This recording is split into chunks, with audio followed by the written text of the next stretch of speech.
Urban FM 104.5. Urban FM 104.5. Vous êtes sur les 104.5 Urban FM, la station urbaine. On aura le débat là, vraiment vrai. Elvis, bonjour. Bonjour la fraîche. Comment tu vas? Ça va bien. Il y a la forme. Il y a toujours la forme. On parle de sport. On parle de sport. Jusqu'on va parler de sport, mais un peu dans la tristesse. Déjà, l'UEFA a officialisé la suspension du Spartak de Moscou. Le Spartak de Moscou qui est qualifié pour les huitièmes de finale de l'Europa League et qui devait jouer contre les Leipzig de l'Allemagne. Mais à cause de la guerre qui se passe du côté de l'Ukraine, qui a évidemment débuté par la Russie. Donc, il y a plusieurs sanctions qui sont en train de tomber. Donc, il y a l'UEFA déjà qui a éliminé le Spartak de Moscou. Et la FIFA a éliminé déjà l'équipe nationale de la Russie pour la prochaine Coupe du Monde qui va se jouer du côté du Qatar. Et ça ne s'est pas arrêté là, puisque par rapport au bombardement d'hier, il y a 2 sportifs ukrainiens qui sont morts, notamment l'ancien meilleur joueur du championnat de 2e division l'année dernière. Le joueur, ce sont des noms ukrainiens, donc c'est un peu difficile à prononcer. Prononce comme tu peux. Dimitrov Martinenko. Il est décédé hier par rapport au bombardement. Donc, ce qui fait que le monde du sport en ce moment est en train de tomber sur la Russie. Donc, quand tu poses un acte répréhensible comme la Russie attaque l'Ukraine là. Attention, c'est pas un acte répréhensible. Faut pas dire acte répréhensible. Par l'Europe, pour l'Union européenne. Pour l'Europe, ouais. Pour l'Union européenne. Il précise. Voilà. Une transgression diplomatique. Voilà. Ouais. Quand tu poses un acte comme ça là, on te sanctionne sur le plan sportif. Oui, évidemment, parce que l'Angola est sanctionné. Non, c'est pas. Faut pas dire oui, Elvis. Est-ce que l'Angola... On parle par rapport au contexte européen. L'Angola est sanctionné du sport africain. Non. On parle par rapport On a déjà sanctionné l'Éthiopie du sport africain. Non. On parle du contexte européen. L'Angola, l'Éthiopie, c'est eux, ils font ça parce que c'est pour eux, ce sont leurs compétitions. Hein? Ouais. Parce qu'on se souvient, mon frère, tu te souviens en 2000, au niveau de la Coupe d'Europe et au niveau de la Coupe du Monde, il y avait le but en or. Mais la CAF n'avait pas instauré le but en or. Ça s'appelle comment le coin là où l'Éthiopie est en train d'envahir. Le Tigré. Le Tigré. Mais attention, l'Éthiopie n'envahit pas. C'est un territoire éthiopien qui voulait faire sécession et l'Éthiopie défend son souveraineté territoriale. L'Éthiopie avait dit la même chose de l'Érythrée et aujourd'hui l'Érythrée est indépendante. Oui, mais ça c'est dans un autre contexte. Non, il n'y a pas de contexte. C'est des conflits armés. Après il y a eu des accords. Bon, c'est pas là tu fais la politique. Non, mais le problème c'est que l'Érythrée, que l'UEFA doit être apolitique. Je vais y arriver. L'Érythrée. Mais après là maintenant. Pendant la première et la seconde guerre mondiale, il y a eu la Coupe du Monde. Il y a eu la Coupe du Monde, il y a eu les Jeux Olympiques. Il y a eu même la Coupe du Monde en Allemagne. Il y a eu même les Jeux Olympiques en Allemagne. Les Jeux Olympiques en Allemagne. Après, le contexte n'est plus le même. Non. Est-ce que vous comprenez? Elvis, on reste par rapport au sport. Oui, on reste par rapport au sport. Le problème, c'est qu'on a déjà transgressé toutes les règles du sport. Pourquoi le monde utilise maintenant le sport pour faire la pression sur certains États? Les États-Unis ont fait ça avec la Chine. La famille, ne vous mettez pas en colère. Non, personne ne se met en colère. Elvis, excuse-moi. Faut pas dire que nous sommes dans le sport. Tu vas nous interdire de nous mettre en colère. Non. Parce que nous ne sommes plus dans le sport. On a transgressé toutes les règles du sport. Je me rappelle encore, il y a eu une époque, un joueur arabe avait sorti un t-shirt où il soutenait la Palestine. Il avait été sanctionné. Il avait même été suspendu de jouer les matchs parce que la FIFA avait pour mot d'ordre de dire que la FIFA n'est pas une organisation politique et qu'elle ne se trouvait pas des questions politiques. Mais aujourd'hui, avec ce qui se passe en Ukraine, moi, je suis d'accord, il y a des innocents qui meurent, il y a tout ce qu'on veut, mais n'empêche que c'est une guerre qui concerne 2 États. La FIFA, je termine. La FIFA qui nous envoie souvent au visage le principe de neutralité, de l'autonomie de gestion, de tout ce qu'il faut pour... De la non-ingérence. De la non-ingérence pour ce qui concerne ces fédérations, les fédérations même qui sont dans nos pays, elles aussi, aujourd'hui, s'engagent politiquement. Ça veut dire que nous aussi, demain, nous pouvons nous engager politiquement sur les terrains de football. Et il n'y aura pas d'incidence. Parce que ce qui se passe avec l'Ukraine... Si tout est réglementé par la CAF. Tout ne peut pas être réglementé par la CAF. L'Ukraine n'est pas dans l'Union européenne. L'Ukraine n'est pas dans l'Union européenne. L'Ukraine n'est pas dans l'OTAN. L'Ukraine n'est pas non plus dans le... Pourquoi la FIFA se comporte comme ça? Même si l'Ukraine était dans ces organisations, la FIFA n'a pas le droit de s'immiscer dans des questions politiques. Ils vont aussi sanctionner Chelsea. Et c'est qu'ils oublient. Je suis en train d'arriver, mais ils sont déjà arrivés à l'âge parce que Ibrahimovic, le président de Chelsea, il s'est retiré. Non, il ne s'est pas retiré. Il s'est retiré du directoire par rapport aux sanctions en Angleterre. Qu'est-ce que tu racontes? Il ne s'est pas retiré par rapport aux sanctions directoires. Il s'est retiré parce qu'il allait voir son ami Vladimir pour négocier Vladimir Poutine pour négocier le cessez-le-feu. Parce que pour Abramovich, le président de Chelsea, il s'est dit qu'il peut avoir des impacts par rapport au fait qu'il soit russe et président de Chelsea. Non, parce que généralement, bien sûr, c'est passé dans les médias. Non, c'est pas ce qui se passe. Ce qui se passe, c'est que... Excuse-moi. Non. Toi, quand tu dis ce qui se passe, tu connais ou tu as lu ou tu as vu? On peut checker d'afraîchir. Je sais que Boris Johnson a dit au Parlement anglais, du moins du Royaume-Uni, il a dit devant le Parlement qu'ils sont prêts à sanctionner tout ce qu'on appelle les oligarques. C'est pas possible. Merci. Le président. Il a dit maintenant après. Ils sont prêts à frapper tous ceux qui sont proches du régime du Kremlin bien sûr. au porte-monnaie. C'est ce qu'ils ont mis en place. Ils ont mis en place ces sanctions-là sur le plan économique. Et sur le plan économique, on sait très bien que Abramovich devait être touché. Il y a beaucoup d'autres. Mais il ne peut pas être enlevé président de Chelsea. Mais il s'est retiré. Parce qu'il ne veut pas porter préjudice à Chelsea. Il s'est retiré bien avant. Non, bien avant. C'était après les sanctions. Non, on peut checker. C'est comme le président de Monaco. Le président de Monaco, c'est un Russe. Le président du club de football de Monaco, c'est un Russe. Mais la France n'a pas pris de même décision. Et il y a un joueur russe au sein de l'équipe de Monaco. Aujourd'hui, il déplore cette guerre. Donc, c'est-à-dire que si au niveau de l'UEFA, ils ont eu à prendre... Jean-Paul a dit que ce n'est pas une guerre. La Russie n'a pas déclaré la guerre.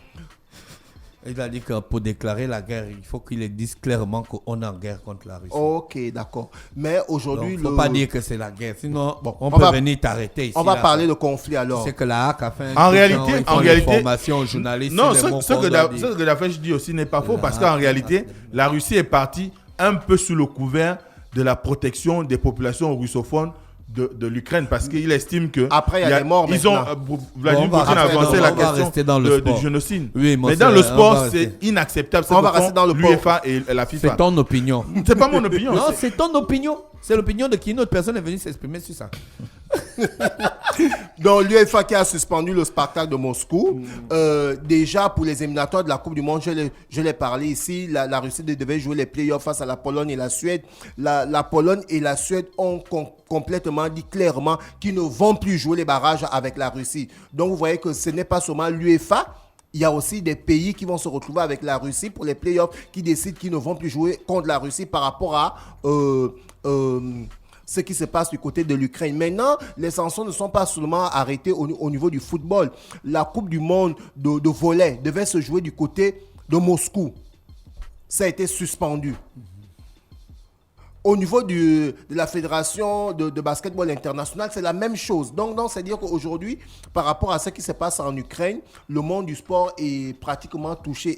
Et on a pu le voir, notamment le match des demi-finales qui opposait l'Inter de Milan au Milan AC, où l'ancienne gloire du Milan AC, Andriy Shevchenko, qui est ukrainien, Ballon d'Or 2004, qui a fait passer un message pour dire non à ce qui se passe au niveau c'est normal, c'est son pays. Maintenant, après, ça ne doit pas devenir une émotion contagieuse pour le monde entier.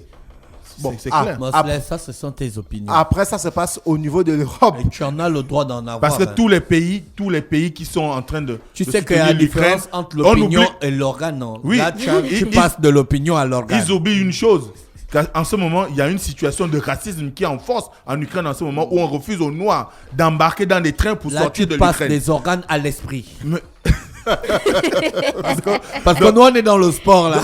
À ce moment-là, on devrait aussi sanctionner l'Ukraine par rapport au fait qu'il y a un racisme qui s'exprime entre l'Ukraine et la Pologne, mais on ne le dit pas. Là, ils sont même en train de forcer les Noirs à combattre. Mesdames et messieurs, nous sommes dans la rubrique et les sport. Prisonniers. Sans oublier les prisonniers. Bon, c'est au sport. On est au sport. On continue toujours dans le football pour parler de le nouveau staff technique. L'Ukraine est un pays parsemé de guerre. Coupe son micro. Merci, Elvis. Mosley est parti. Bien sûr, on parle de sport.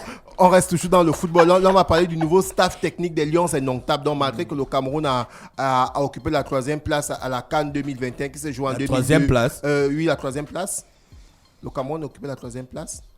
Ils sont sortis en demi-finale. Ah oui, c'est vrai. Donc, ils ont occupé la 3e place. Donc, malgré qu'ils ont occupé la 3e place, le staff technique a été remplacé par des anciennes gloires du football camerounais. Donc, on a aujourd'hui le nouveau sélectionneur qui est le vétéran, la grande star du football africain, Rigobert Song, qui est devenu le sélectionneur des Lions Indomptables. Et on a le manager de cette équipe-là, qui n'est que le grand défenseur Raymond Kala, et l'entraîneur des gardiens, qui est Souleymane Amidou. En fait, ce sont des anciennes gloires du football camerounais qui ont remporté la CAN 2000 et la CAN 2002. Donc, c'est dire déjà un big up du côté du Cameroun et du président Samuel Eto'o, qui aujourd'hui, avec ce que font les anciens footballeurs, notamment ce qu'a fait le coach du Sénégal à l'UCC, remporter la CAN, ça veut dire maintenant qu'aujourd'hui, nous pouvons avoir des coachs africains et pourquoi pas les coachs de nos propres pays, quoi. On reste toujours dans le football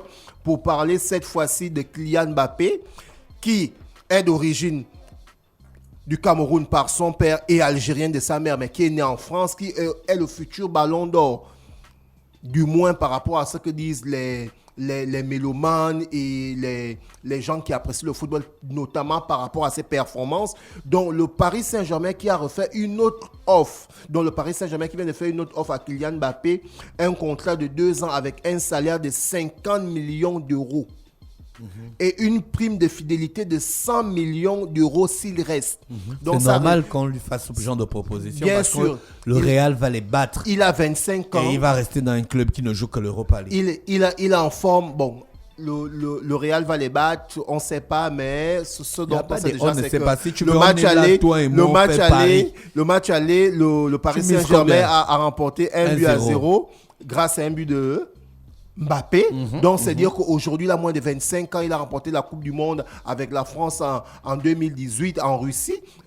Il avait moins de 19 ans. Donc, s'il y a tous ces contrats qui arrivent, c'est parce que actuellement, il aligne les performances. Et le Real de Madrid, notamment par son président Florentino Pérez, qui a fait un communiqué en disant que Mbappé doit finalement se décider. Qu'est-ce qu'il veut concrètement? Il veut venir chez nous.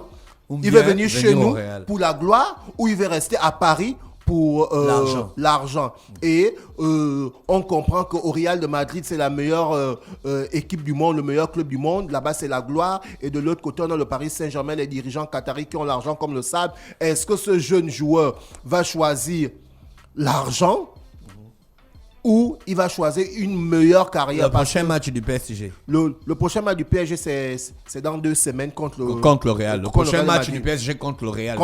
C'est ce que je voulais demander. Pour la Ligue des Champions. On reste toujours dans le football pour parler de la Fédération gabonaise de football. Donc, il y a des spéculations qui vont autour de l'ancienne gloire d'Azingo Valérie Yondor qui sera candidat. C'est plus les spéculations, il a fait une déclaration. Il a annoncé qu'il sera candidat, mais c'est pas lui qui choisit qu'il sera candidat. Il peut choisir qu'il sera candidat, mais c'est au comité d'organisation qui va statuer s'il remplit les critères, parce qu'il faut déposer un dossier. Donc, on a déjà 5 éléments aujourd'hui qu'on peut d'ores et déjà dire qu'ils vont déposer leur dossier pour l'élection de la Fédération gabonaise de football. Nous avons le président, M. Bosco Alabafal. Nous avons M. Il se présente. Nous avons M. Blanchard Paterne. Il se présente aussi. Il se présente aussi. Nous avons Placide Xavier Bourder. Nous avons M. Jérôme Ezon Zolo, que j'ai parlé là. L'ancien arbitre international qui est sorti plusieurs fois meilleur arbitre du championnat belge. Et nous avons le Kassik, le vétéran, le président sortant qui a déjà fait 2 mandats, M. Pierre-Alain Mungengi. Et on va faire un tour du côté de sport, parce que c'est la nouvelle est arrivée hier soir. Tyson Fury qui annonce sa retraite. On se dit pourquoi il annonce sa retraite.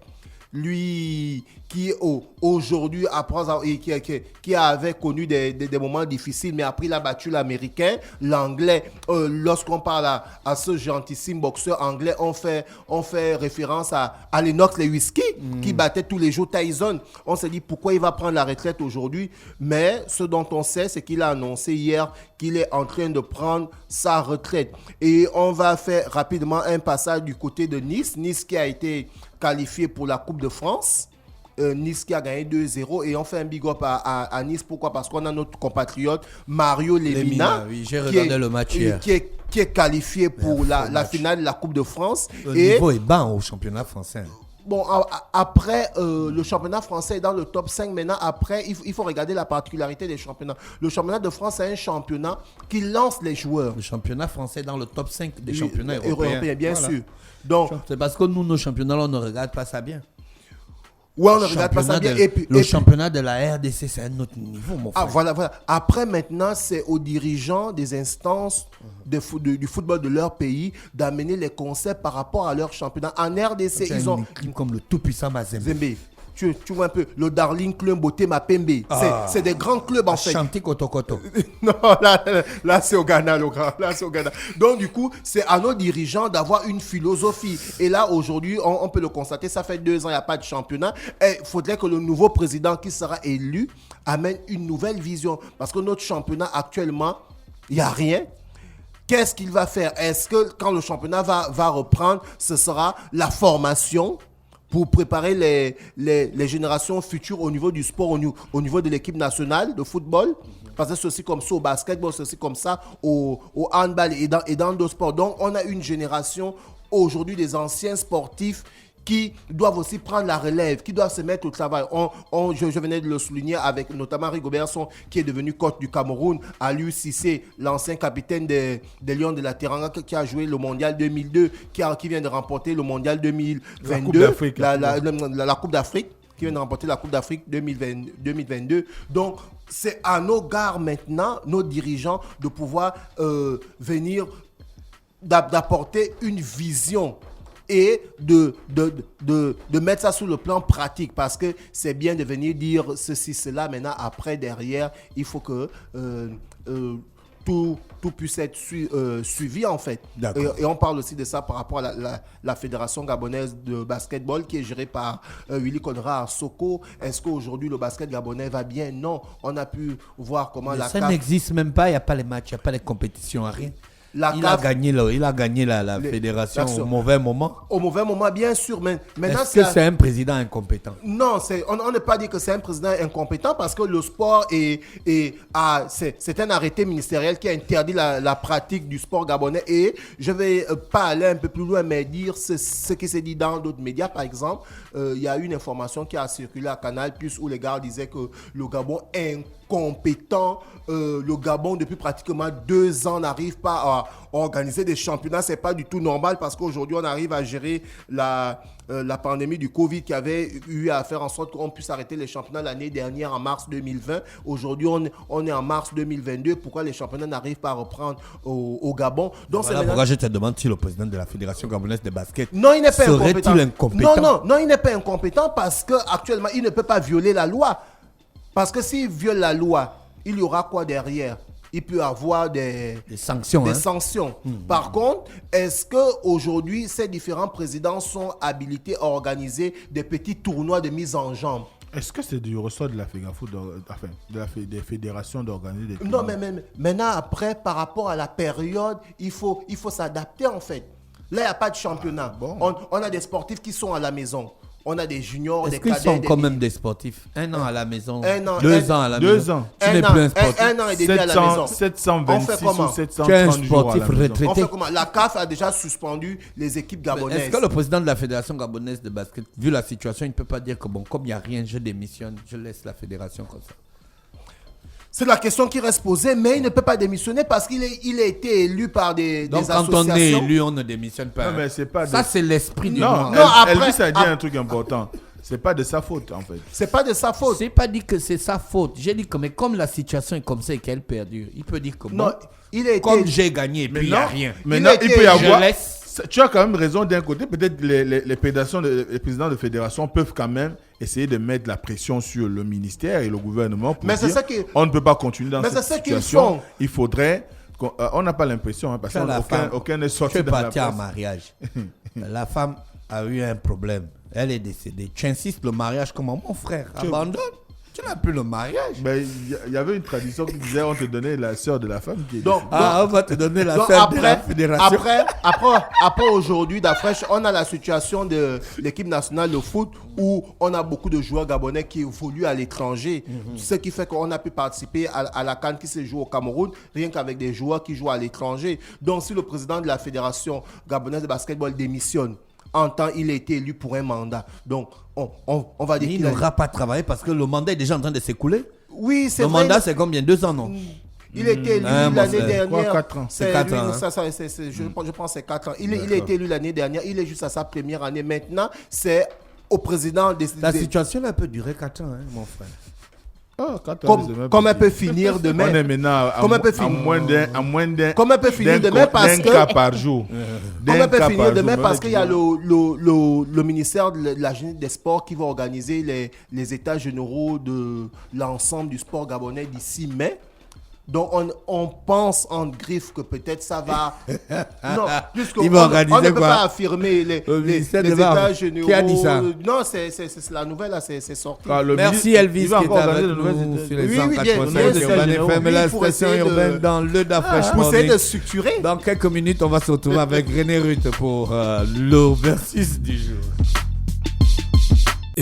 Urban FM 104.5.